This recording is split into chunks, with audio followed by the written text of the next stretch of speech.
Fala aí pessoal, beleza? Como é que vocês estão? Iniciando o videozão de domingo, e esse vídeo foi motivado por um inscrito aqui no canal. Ele, eu até vou ler aqui, vou colocar aqui na tela. Ele colocou o seguinte: foi do vídeo de domingo passado, que eu até normalmente nos vídeos de domingo, inclusive nesse, eu sempre peço sugestões para vocês colocarem aqui nos comentários sobre assuntos que vocês querem que eu trate aqui nos domingos. Lembrando que os domingos são sempre vídeos mais de teoria ou de fundamentos, ou não são de relatórios gerenciais, e sim são de conhecimento para vocês se tornarem melhores investidores. E aí eu vou deixar aqui embaixo. Ele escreveu o seguinte: bom vídeo, sugestões de conceitos básicos, diferenças entre cota sênior, mezanino, compromissadas e a composição delas nos CRIs. Na verdade, acho que ele errou aqui na questão de falar de compromissadas, mas acho que ele está falando sobre a questão das cotas no CRIs, como é que a gente analisa isso, o que elas são.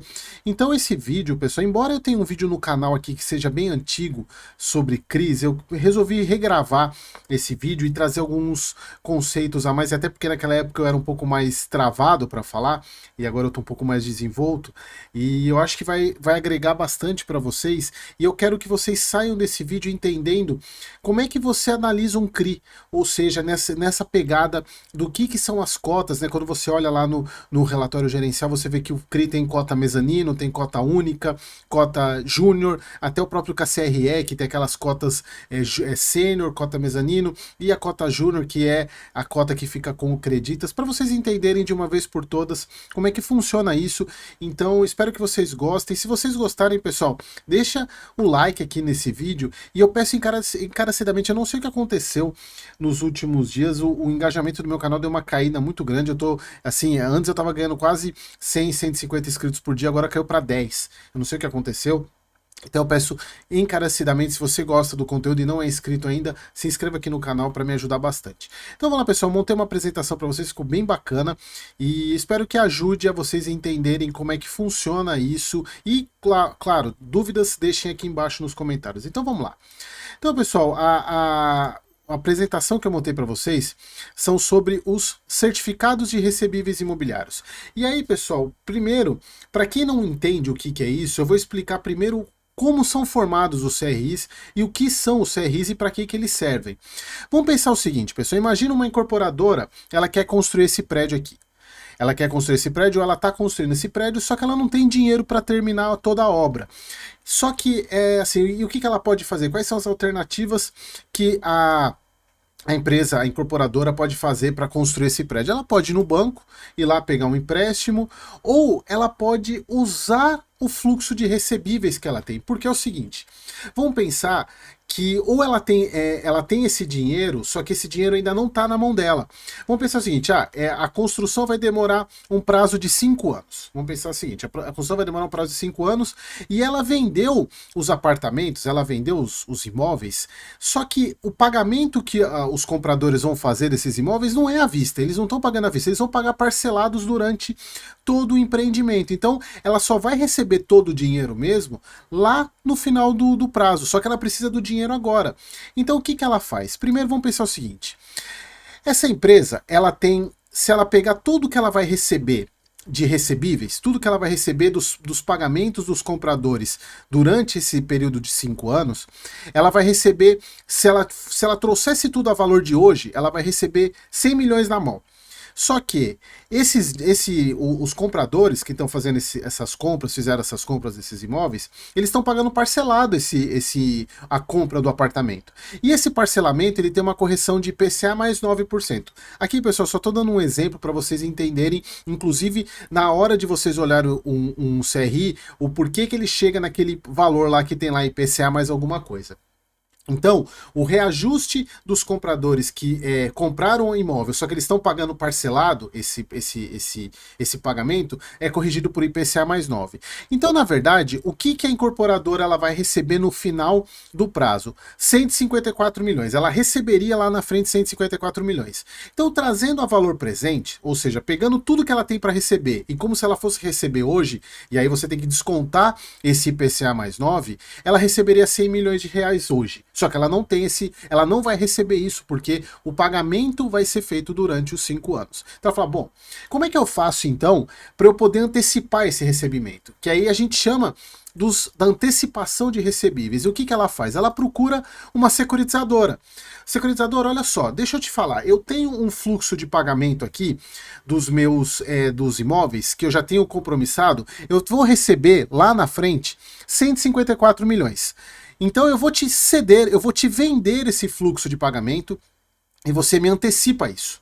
Ou seja, eu tenho lá já garantido um fluxo de pagamento durante 5 anos que vai me totalizar no final de 5 anos 154 milhões. Só que eu preciso do dinheiro hoje. Então, ô securitizadora, você consegue me antecipar isso? É, securitizadora, beleza, eu vou te antecipar isso. Só que eu vou te pagar, em vez de pagar os 100 milhões, que é o que você está falando hoje, eu vou te pagar 98. Por quê?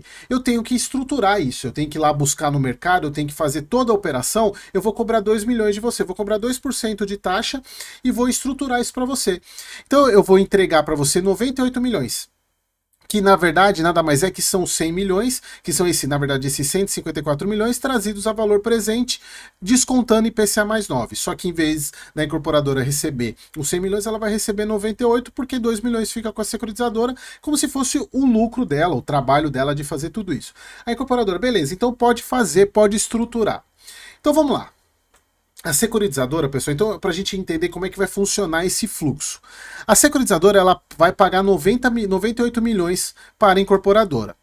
E ela vai receber durante o ano, durante esses 5 anos, eu fiz um fluxo aqui de pagamento para vocês só terem uma ideia de como que vai ser isso, e isso vai ser muito importante mais lá na frente na hora do CRI.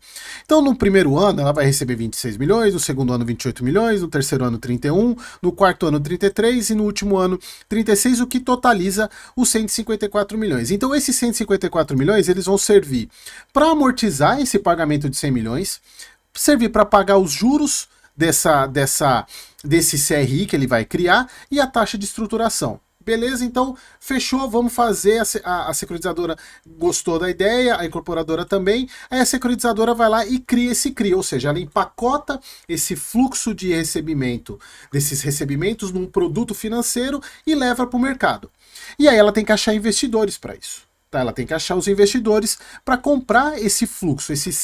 E na verdade, pessoal, o CRI nada mais é do que um certificado desses recebíveis que a incorporadora iria receber. Então, a partir do momento que ela cria esse CRI, e aí ela recebe os investimentos e passa a parte para a incorporadora, aqueles 98 milhões, os devedores passam a dever para a securitizadora e não mais para a incorporadora. A incorporadora já fez a parte dela, ela já tirou o dinheiro dela, ela pode seguir em frente. Ou seja, quem está assumindo o risco aí nesse caso é a securitizadora, ela que assume o risco dos pagamentos dos devedores durante esse prazo de 5 anos. Antes, pessoal, de eu explicar para vocês, eu queria mostrar, eu peguei uma frase aqui na verdade eu dei uma estruturada nela, porque é o seguinte: na hora da busca pelos investidores, né? A securitizadora criou esse CRI, ela vai buscar os investidores para investir nesse CRI, para comprar esse CRI, e ela tem esse dinheiro para poder pagar a incorporadora, e os investidores eles vão ter um retorno por isso, eles querem ter um retorno por isso. Só que olha só, agora nem todo CRI tem o mesmo nível de segurança. Alguns investidores preferem um menor risco e aceitam um retorno mais baixo. Outros querem mais rentabilidade e topam correr mais risco. Para atender diferentes perfis, os CRIs podem ser divididos em cotas, que aí a gente vai começar a responder a dúvida daquele seguidor do canal para mostrar a questão das cotas. Então, pessoal, entendemos como é que funciona. Deixa eu até voltar aqui para mim antes de voltar para a apresentação. Então, entendemos como é que funciona a criação de um CRI.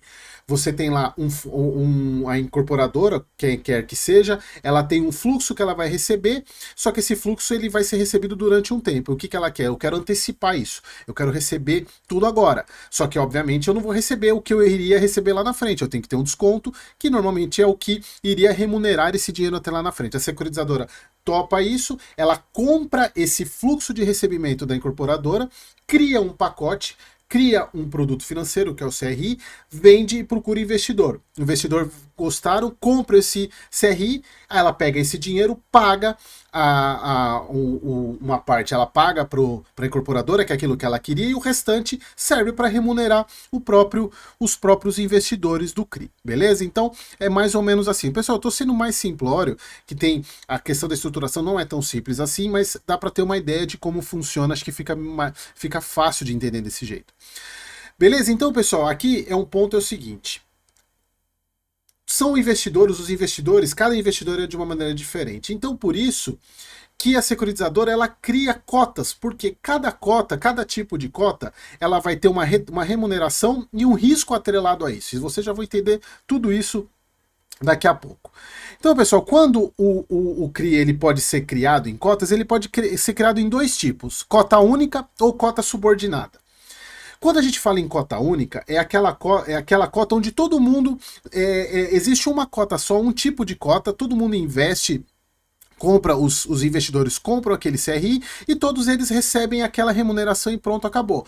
Por exemplo, o CRI é IPCA mais 9, então todo mundo que comprar vai receber IPCA mais 9, se der inadimplência, todo mundo dança. Se não, ou se tiver tudo bem, todo mundo vai receber sem ter distinção entre cotas. Então, o CRI pode ter a cota única. Porém, para alguns tipos de investidores que querem um risco a mais, a securitizadora ela pode dividir em três tipos de cota: a cota sênior, a mezanino ou a júnior, que também em alguns lugares ela é chamada como subordinada. Eu vou usar a júnior aqui, embora um desenho que eu fiz para vocês ela está aparecendo subordinada, mas é a cota júnior ou subordinada. O que significa isso? E antes, eu acho que primeiro eu vou mostrar sobre a cota única, depois eu mostro para vocês o que são essas cotas aqui. Então vamos pensar o seguinte: a estruturação foi feita em uma cota única, ou seja, a securitizadora criou uma cota só. Aquele CRI lá tem 100 milhões, lembra? O CRI é do antecipação dos recebíveis de 100 milhões e PCA mais 9. Como é que vai funcionar isso então? A incorporadora ela vai receber os 98 milhões, a securitizadora recebe 2 milhões e os investidores compram o CRI por 100 milhões, só que vão receber 154 milhões ao longo de 5 anos, ou seja, todos aqueles juros e correção que os pagadores, lembra pessoal, esse IPCA mais 9 está vindo da onde? Está vindo do fluxo de pagamento das pessoas que compraram o imóvel. Porque lembra pessoal, a pessoa comprou o imóvel por 100, se ela parcelou esse pagamento, ela não vai pagar 100, ela vai pagar 150, porque durante esse período todo está sendo cobrado essa taxa aqui. Então essa taxa ela vai ser usada para remunerar os investidores do CRI. Então é criado um CRI de 100 milhões, só que como ele tem um prazo de 5 anos, no final das contas ele vai se transformar em 154 milhões. E aí os investidores, eles compram por 100 e recebem 154. Nada mais justo, porque eles estão recebendo esse risco aqui, né? Eles estão recebendo essa remuneração que os compradores estão pagando a compra do apartamento, que a securitizadora pegou para ela comprou isso para ela. Então, pessoal, uma cota única funciona simples assim, IPCA mais 9. Então, se você pega um CRI lá no seu fundo imobiliário, o CRI IPCA mais 9 cota única, é assim que funciona. Ele está oriundo de uma securitização onde a securitizadora ela criou uma cota só e está usando o pagamento os recebíveis da originação para remunerar quem comprar essa cota. Simples assim.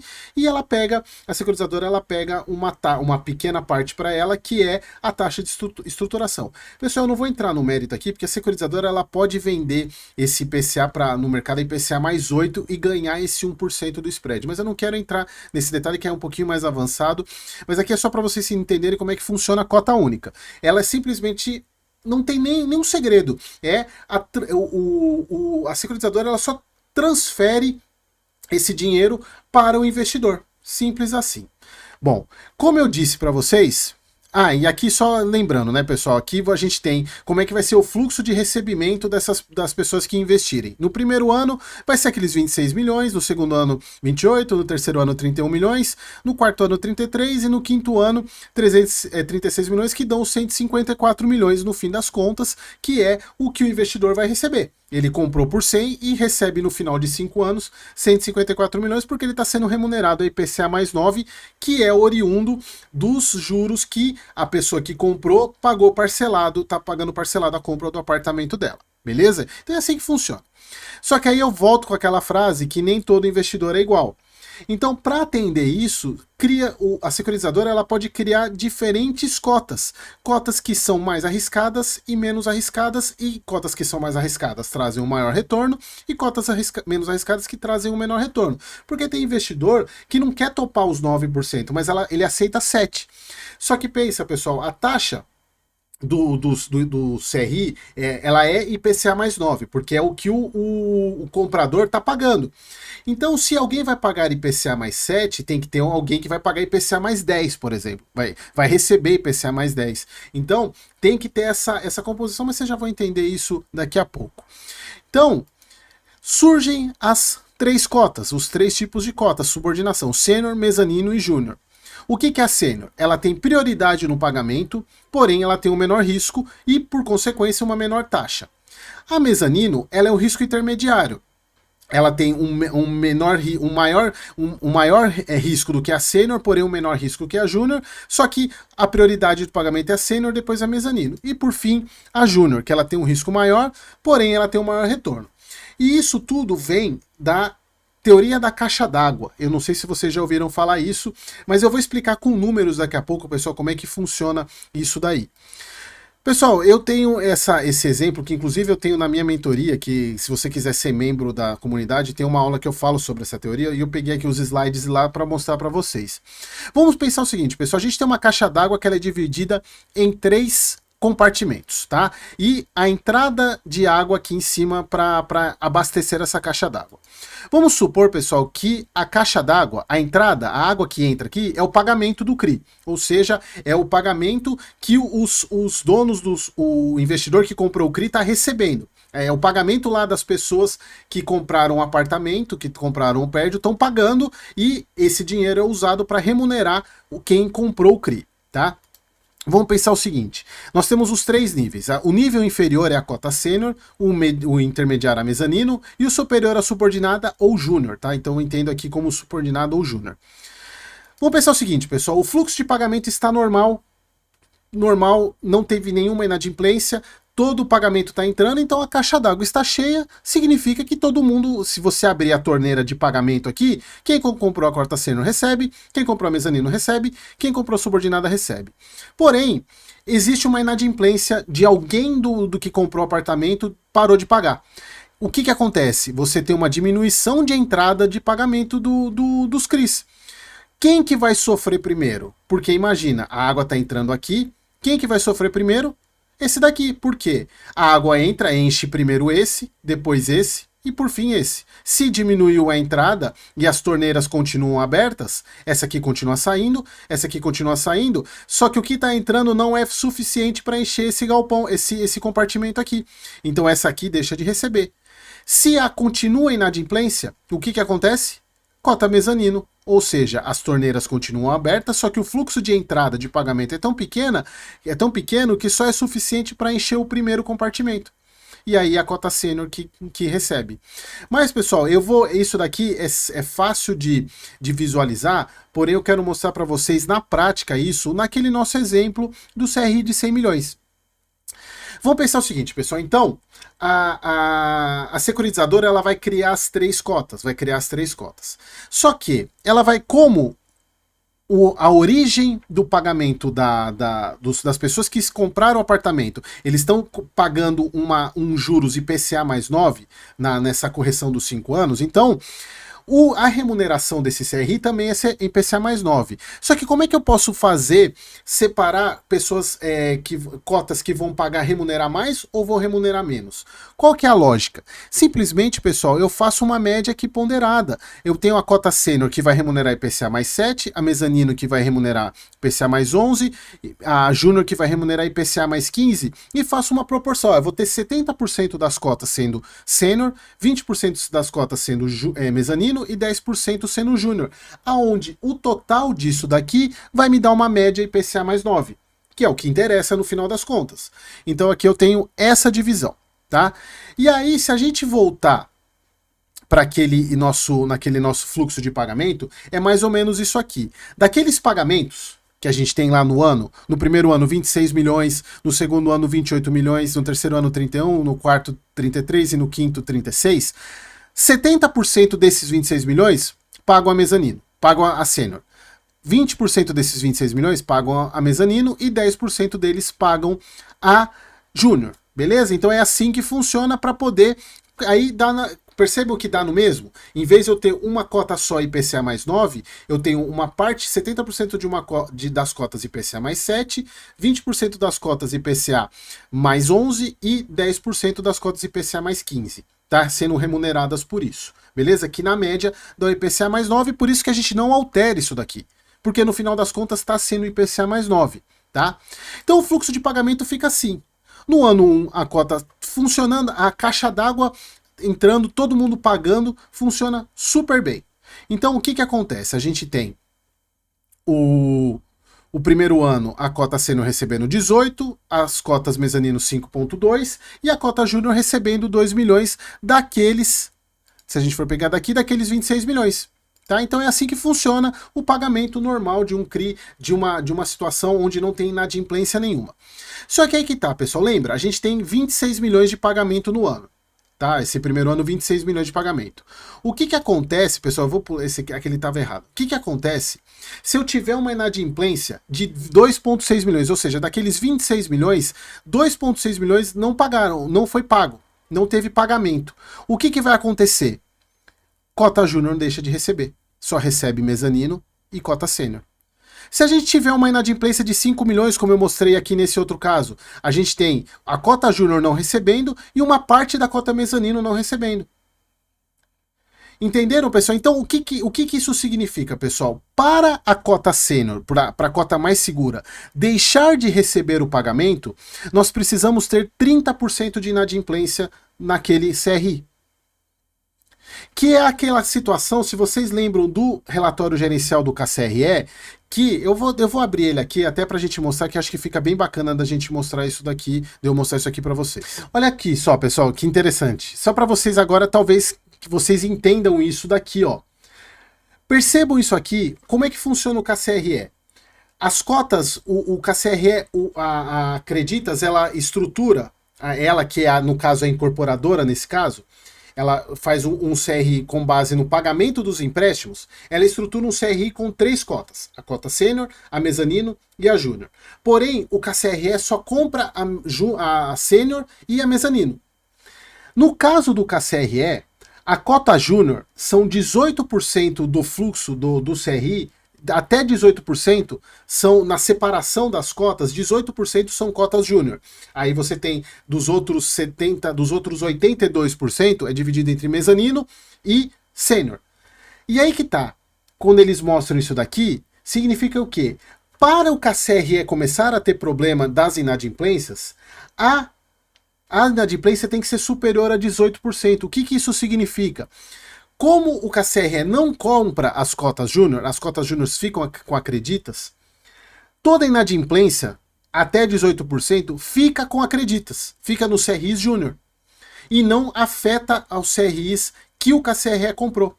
Então, se passar de 18%, aí sim a inadimplência começa lá na teoria da caixa d'água, começa a esvaziar o compartimento das cotas mezanino. E aí, se vocês começam a entender o porquê que eles mostram aqui a questão do índice de cobertura, como a carteira do sênior é mais segura do que a do mezanino. Ele tem uma cobertura muito maior do que a do mezanino. Entenderam? E não à toa que a gente pega aqui, ó, cota sênior, IPCA mais 8, cota mezanino, IPCA mais 12. Percebem que você tem uma remuneração menor na sênior, porém ela é mais segura. Já a mezanino, ela é uma cota um pouco mais arriscada, porém ela tem que pagar mais. IPCA mais 12. Entenderam, pessoal? Então, eu acho que eu acho que eu consegui mostrar para vocês qual que é o sentido de você ter mais cotas, porque você tem investidores com perfil de risco diferente, e acaba que o ideal que você vai investir no seu fundo imobiliário é que ele tenha mais cota sênior, ou de preferência cota única. Tá? Mas o cota única, em tese, ele não garante que ele seja mais seguro que a sênior, por exemplo. Porque você pode, como não mostrei no caso, a IPCA mais 9, ela, que era a cota única, ela é um pouco mais arriscada do que a sênior, que é a IPCA mais 7. Entenderam? Mas, via de regra, cota única, que são todos os devedores iguais, e normalmente pega-se devedores corporativos. Já no caso de devedor mais arriscado, você tem essas diferenças. Você tem o sênior, a mezanino e a júnior, ou às vezes se chama a júnior de subordinada também.